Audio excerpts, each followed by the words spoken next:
The mahogany conference table in Dad's corporate office gleamed under the afternoon sun streaming through floor-to-ceiling windows. I sat across from him in my simple navy cardigan and khakis, feeling underdressed among the power suits and expensive watches worn by his business associates. The quarterly family meeting was in full swing, Dad's tradition of mixing family dinner with lectures about building real wealth. "The problem with your generation," Dad announced to the room, gesturing toward me with his brandy snifter, "is the complete lack of business ambition. Take my daughter Jessica here. She's 32 years old and still playing nurse at some community hospital instead of building a real career." His business partner, Mr. Richardson, nodded sympathetically. "It's admirable that she wants to help people, David, but healthcare work doesn't build generational wealth." I continued eating my salad quietly, accustomed to being the cautionary tale at these gatherings. "Exactly my point," Dad continued, warming to his favorite topic. "Jessica, you've been doing this medical thing for what, 8 years now? And what do you have to show for it? You rent a tiny apartment, drive a Honda Civic, wear scrubs to work like some kind of uniform employee." My stepmother Patricia chimed in from across the table. "David's right, dear. You're intelligent, you could be running companies instead of... What is it you do exactly? Take blood pressure? Give shots?" "I'm a physician," I said quietly. Dad waved dismissively. "Physician, nurse, whatever. The point is you're working for someone else, following orders, taking a salary like any other employee. Meanwhile, look at what Richardson and I have built." He gestured toward the panoramic view of the city skyline. "Real estate empires, investment portfolios, businesses that generate wealth while we sleep." Mr. Richardson leaned forward conspiratorially. "Jessica, has your father ever explained the concept of passive income? Revenue streams that don't require you to physically show up and trade hours for dollars." "I understand passive income," I replied. "Then why are you still punching a time clock at a hospital?" Dad demanded. "Stop playing nurse and get a business degree. Learn about real wealth creation. I could get you into Wharton's MBA program with one phone call." Patricia nodded enthusiastically. "Imagine what you could accomplish with your work ethic applied to something that actually builds net worth. Medicine is noble, but it's not scalable. The healthcare industry is huge," Dad continued, "but you're approaching it all wrong. Instead of being an employee in the system, you should own the system. Buy medical practices, invest in healthcare technology, purchase medical real estate." My phone buzzed against the table. I glanced at the screen. Meridian Health Systems Executive Office. "See?" Dad pointed at my phone. "Even on weekends they're calling you in to work. No boundaries, no leverage, no equity building. Just more hours traded for a paycheck." I silenced the phone and returned to my meal. "The problem is mindset," Mr. Richardson added. "Employees think about security and benefits. Entrepreneurs think about ownership and control. Jessica, you could be acquiring the medical facilities instead of working in them." Dad nodded vigorously. "Exactly. Richardson just purchased a chain of urgent care clinics as an investment property. Passive income from healthcare real estate while doctors like Jessica do all the work." My phone buzzed again. Same caller. "Jessica," Dad said sternly, "turn off that phone. This is family time. Whatever medical emergency they think they need you for can wait an hour." "It might be important," I said softly. "It's always important when you're an employee. When you own the business, other people handle the emergencies." Dad took another sip of brandy. "That's the difference between being indispensable and being replaceable." Patricia leaned toward me with a patronizing smile. "Honey, your father is trying to help you see the bigger picture. You're working so hard for such little return on investment." "What exactly is your salary?" Mr. Richardson asked directly. "If you don't mind me asking. I'm curious what hospitals pay physicians these days." "It varies," I replied. "Come on," Dad pressed. "We're family here. What are you making annually?" "Probably around $200,000? Maybe $250,000 if you're working those crazy overnight shifts you mentioned." I took a sip of water and said nothing. "Even if it's $300,000, Dad continued, that's still employee money. Good money, sure, but you're capped by the hours in a day. Richardson and I generated more than that last month just from our real estate holdings appreciating." My phone buzzed insistently. This time it was a call. "Dad, I really should take this." "Absolutely not. Jessica, you need to learn to set boundaries. The hospital will survive without you for 2 hours. The caller ID showed Dr. Margaret Collins, Chief Administrator. I knew I had to answer. I'm sorry, but this is urgent, I said, standing from the table. Dad's face reddened. Jessica, this is exactly what I'm talking about. No successful business owner drops everything because an employee calls. I stepped away from the table and answered. Dr. Peterson speaking. Dr. Peterson, I apologize for calling on Sunday, but we have a situation that requires your immediate approval. The Board of Directors for St. Mary's Hospital is requesting emergency authorization to proceed with the acquisition of Regional Medical Center. The sellers want an answer by tomorrow morning. I moved further from the dining table, lowering my voice. What's the total acquisition cost? $340 million. This would give us complete control of healthcare services in the Tri-County area. It's exactly the expansion strategy you outlined in last month's board meeting. I glanced back at Dad, who was explaining to Mr. Richardson why employees never build real wealth. Have legal and finance completed their due diligence? I asked quietly. Yes, and the numbers look excellent. Regional Medical Center would add $180 million in annual revenue to the network. Combined with our existing facilities, we'd have a total system revenue of over $1.2 billion. And the regulatory approvals? The State Health Department has already pre-approved the acquisition. We just need your authorization as the network owner to proceed. I looked at Dad again. He was gesturing animatedly about the importance of thinking like an owner, not an employee. Dr. Peterson? Dr. Collins prompted. Should I tell the board to proceed with the acquisition? Yes, I said quietly. Approve the purchase. But I want a full integration plan within 30 days. And Dr. Collins? Schedule a meeting with the Regional Medical Center medical staff for next week. I want to personally address any concerns about the transition. Of course. Anything else? How are the patient satisfaction scores at our new facility in Hartford? Excellent. 98% satisfaction rating, and we're already seeing increased patient volume from the surrounding hospitals. Good. Email me the quarterly report tomorrow morning. Will do, Dr. Peterson. Thank you for your time. I ended the call and returned to the table, where Dad was in the middle of explaining why employee mindset was the biggest obstacle to building wealth. Finally, he said as I sat down. Now, where were we? Oh yes, the importance of thinking like an owner. Actually, Dad, that's interesting you mention ownership, I said, setting my phone face down on the table. See? Now you're getting it. Ownership versus employment.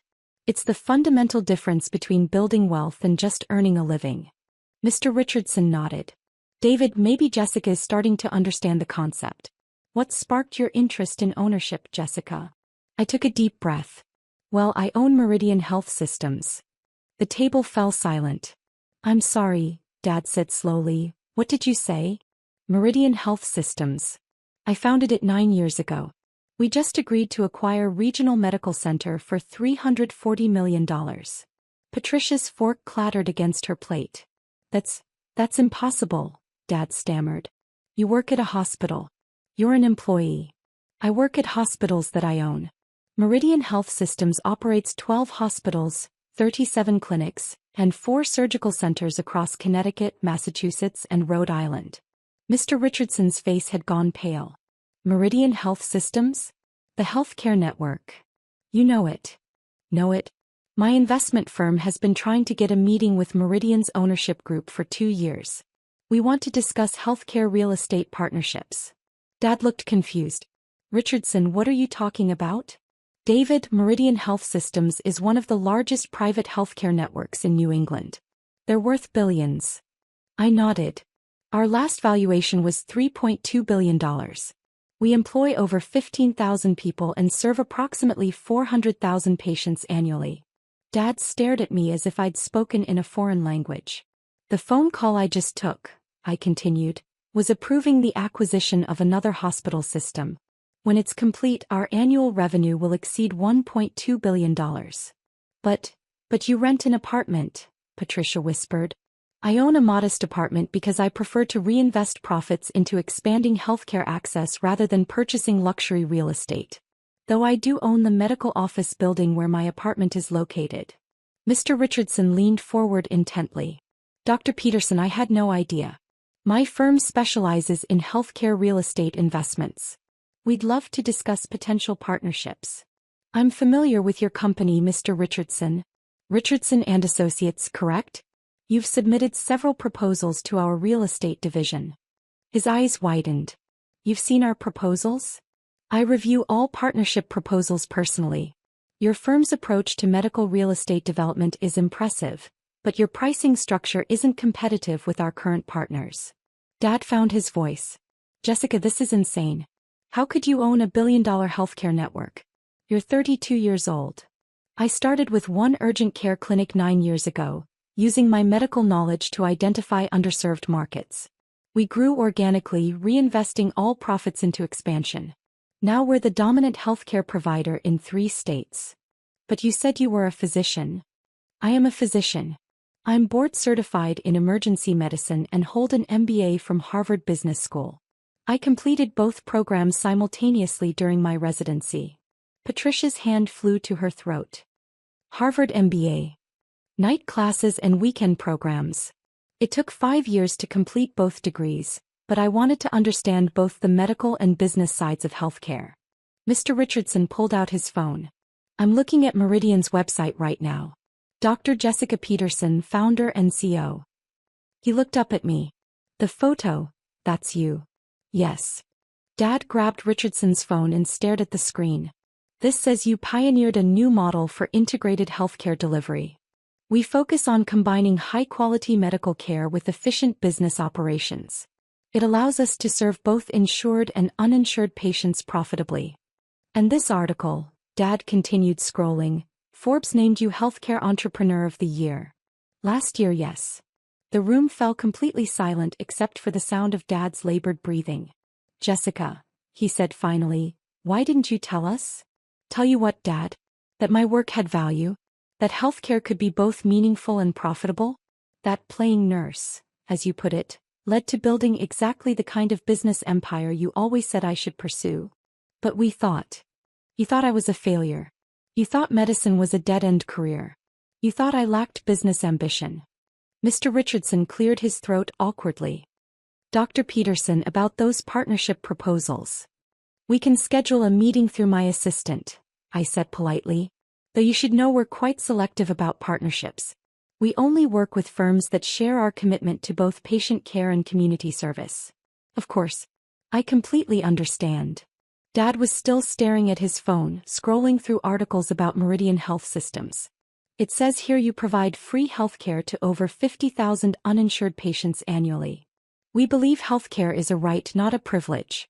Our profitable services subsidize care for those who can't afford it. And you employ 15,000 people? 15,347 as of last month.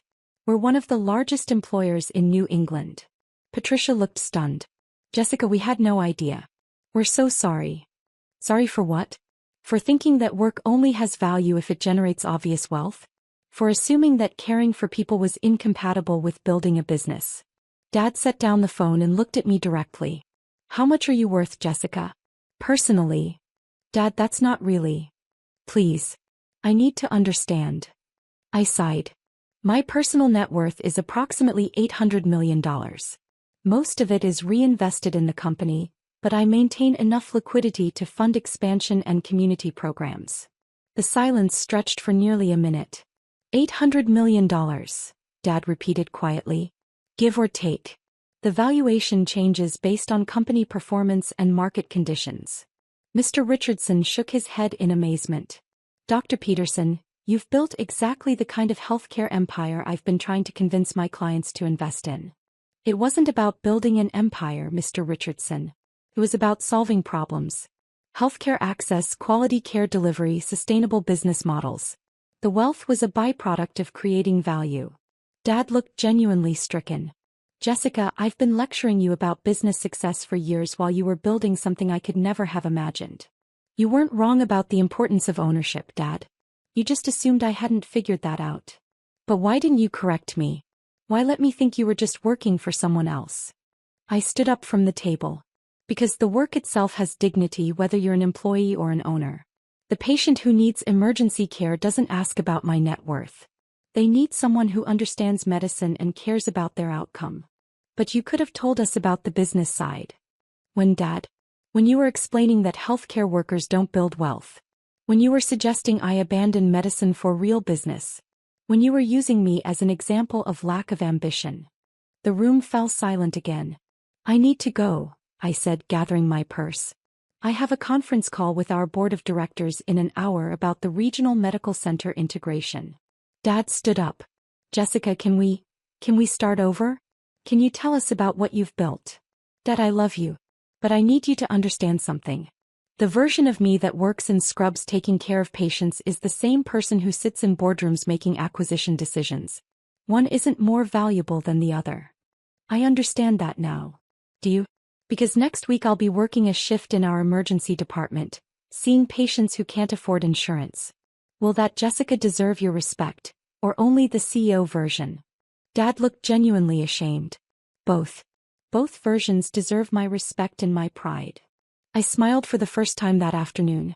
Good. Maybe we can have dinner next week and I'll tell you about our new pediatric cardiac program. It's something I'm particularly proud of.